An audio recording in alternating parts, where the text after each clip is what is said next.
Hello friends, welcome back to my channel. আজকে আমি আপনাদেরকে রমা কলাইয়ের পুর ভরা পিঠে বানিয়ে দেখাবো। তো বন্ধুরা, ভিডিওটা স্কিপ না করে পুরোটা দেখবেন, আশা করি আপনাদের ভালো লাগবে। এই পিঠে বানানোর জন্য নিয়ে নিয়েছি 1 বাটি পরিমাণ বাড়িতে তৈরি করা আতপ চালের গুঁড়ো, আর নিয়েছি 1 বাটি পরিমাণ রমা কলাই সেদ্ধ। এই রমা কলাইগুলোকে আমি 5-6 ঘন্টা ভিজিয়ে রেখে সেদ্ধ করে নিয়েছি। প্রথমে পিঠে বানানোর জন্য পুরটা তৈরি করে নেব। কড়াইয়ের মধ্যে দিয়ে দিচ্ছি 3 থেকে 4 চামচ পরিমাণ সরষের তেল। তেলটা গরম হতে দেব। তেল গরম হয়ে গিয়েছে, দিয়ে দিচ্ছি একটা তেজপাতা, একটা শুকনো লঙ্কা, দিয়ে দিলাম কিছুটা পরিমাণ গোটা জিরে। ফোড়নটা ভাজা হয়ে গিয়েছে, দিয়ে দিচ্ছি 1 চামচ পরিমাণ গ্রেট করে রাখা আদা। আদাটা একটু নাড়িয়ে নিচ্ছি। আদাটা নাড়িয়ে চাড়িয়ে নিয়েছি। এখন এর মধ্যে দিয়ে দিচ্ছি খুব কম পরিমাণ হলুদের গুঁড়ো, দিয়ে দিলাম অল্প পরিমাণ ধনে গুঁড়ো, আর দেব খুব কম পরিমাণ জিরে গুঁড়ো, দিয়ে দিলাম অল্প পরিমাণ লঙ্কার গুঁড়ো। এই সব উপকরণগুলোকে আমি ভালোভাবে কষিয়ে নেব। মশলাটা খুব ভালোভাবে কষিয়ে নিয়েছি। দিয়ে দিচ্ছি সেদ্ধ করে রাখা রমা কলাই, দিয়ে দিচ্ছি পরিমাণ মতো লবণ। লবণটা কলাইয়ের সাথে ভালোভাবে মিশিয়ে নিচ্ছি। মিশিয়ে নিয়ে 2 থেকে 3 মিনিটের মতো কষিয়ে নেব। এখন এর মধ্যে দিয়ে দিচ্ছি অল্প পরিমাণ জল। এই জলটা দিয়ে 2 থেকে 3 মিনিটের মতো ফুটিয়ে নেব, নইলে মশলাটার কাঁচা গন্ধ ছাড়বে। কলাইগুলোকে 2 থেকে 3 মিনিট ফুটিয়ে নেওয়ার পর জলটা অনেকটাই মরে এসেছে। এখন এর মধ্যে দিয়ে দিচ্ছি অল্প পরিমাণ চিনি। চিনিটা কলাইয়ের সাথে মিশিয়ে নিচ্ছি। এখানে একটা গ্লাস নিয়ে নিয়েছি। গ্লাসের পেছন দিয়ে কলাইগুলোকে খুব ভালোভাবে ম্যাশ করে নেব। কলাইগুলো খুব ভালোভাবে ম্যাশ করে নিয়েছি। এরপর এটাকে একটু নাড়িয়ে চাড়িয়ে নিচ্ছি।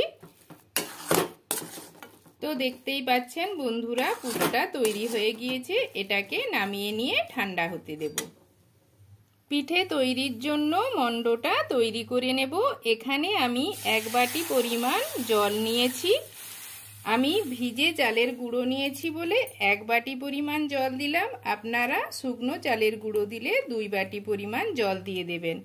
আর দিয়ে দিলাম পরিমাণ মতো লবণ। জলটা ফুটিয়ে নেব। জল ফুটে গিয়েছে। এখন গ্যাসের আঁচটা লোতে রেখে অল্প অল্প চালের গুঁড়ো দেব আর মেশাতে থাকবো। একবারে কিন্তু খুব বেশি পরিমাণ চালের গুঁড়ো দেয়া যাবে না, তাহলে দলা পেকে যাবে। এরকম ভাব অল্প অল্প দেব আর মেশাতে থাকবো। মণ্ডটা তৈরি হয়ে গিয়েছে, এটাকে নামিয়ে নেব। এখানে আমি কিছুটা পরিমাণ মণ্ড নিয়ে নিয়েছি। এরপর হাতে করে চেপে চেপে গোল করে নেব।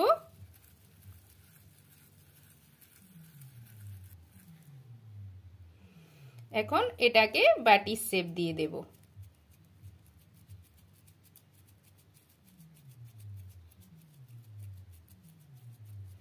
বাটির আকারে গড়ে নিয়েছি। দিয়ে দেব তৈরি করে রাখা পুর। এরপর এটাকে আমি এরকম ভাবে মুখটা বন্ধ করে দেব, দিয়ে চেপে দেব।